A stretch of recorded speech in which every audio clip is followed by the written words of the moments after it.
எழில் சுடர் சீரியலில் இப்போ ஒரு அட்டகாசமான ப்ரோமோ வந்திருக்கு. அதுக்கு முன்னாடி வீடியோ பிடிச்சிருக்கேன், லைக் பண்ணிட்டு பார்த்து சப்போர்ட் பண்ணுங்கள் ஃப்ரெண்ட்.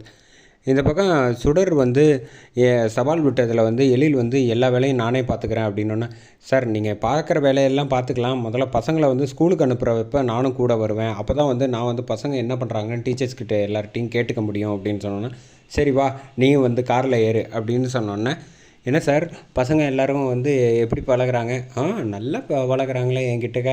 நீ விட்ட சவால்லாம் வந்து இன்னும் 2 நாள் கூட தாக்கு பிடிக்காது அப்படின்னோடனே, அப்படிங்களா சார், பசங்க வந்து அவங்களுக்கு பிடிச்சது ஏதாவது வாங்கி கொடுங்களேன் அப்படின்னு அடுத்த சவால் சொன்னோன்னே, இவ்வளோ தானே, என் பசங்களுக்கு என்ன பிடிக்கும் பிடிக்காதுங்கிறது எனக்கு தெரியாதா என்ன, இப்போ பாரு அப்படின்னு சொல்லிட்டு கடைக்கு போயிட்டு காரை நிப்பாட்டி போய் வந்து அவருக்கு பிடிச்ச எல்லா ஸ்வீட்ஸு இதெல்லாம் கிஃப்ட் மாதிரி வந்து எடுத்துகிட்டு வந்து கொடுக்குறாங்க. கொடுத்ததுக்கப்புறம் ரொம்ப தேங்க்ஸ் டாடி அப்படின்னு சொன்னாங்க. பார்த்தியா என் பசங்க எல்லோரும் வந்து கொடுத்தோன்னே வந்து உடனே வாங்கிட்டாங்க அப்படின்னு சொல்லிட்டு மறுபடியும் காரை எடுத்துகிட்டு போய் ஸ்கூலில் வந்து விட்டுறாங்க. விட்டதுக்கப்புறமேட்டுக்கு மறுபடியும் ரிட்டன் வந்துகிட்ருக்காங்க. ஏன் சார் நான் சொல்கிறேன், கொஞ்சம் கோச்சிக்காமல் கேளுங்களேன். உங்கள் பசங்களுக்கு என்ன பிடிக்கும் பிடிக்காதுன்னு வந்து பொறுமையாக நான் சொல்கிறதையும் காது கொடுத்து கேளுங்க அப்படின்னு.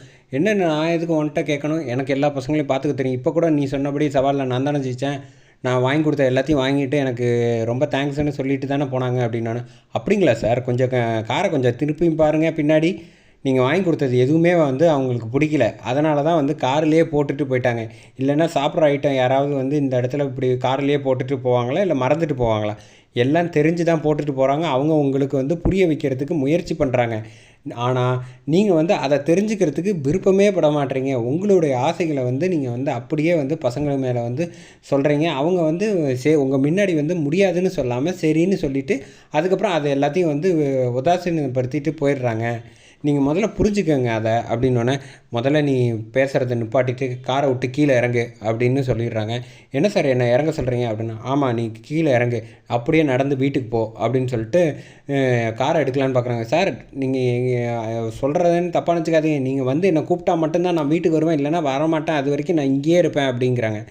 எழில் வந்து ராத்திரி ஒரு 7 to 9 மணிக்கு மேலே வந்து காரில் எல்லா வேலையும் ஆஃபீஸ் வேலையெல்லாம் முடிச்சுட்டு வீட்டுக்கு வராங்க. வந்தோடனே, டாடி தமிழ் எங்கே காணோம் அப்படின்னு வந்து அஞ்சலி பாப்பா கேட்டோன்னே, என்ன இன்னும் வரலையா, உன் கூட தான்ப்பா போனா, காலையில் போனவன் அதுக்கப்புறம் திரும்பி இப்போ வரைக்கும் வரவே இல்லை அப்படின்னோடனே, அப்புறம் தான் வந்து ஸ்ட்ரைக் ஆகுது எழிலுக்கு.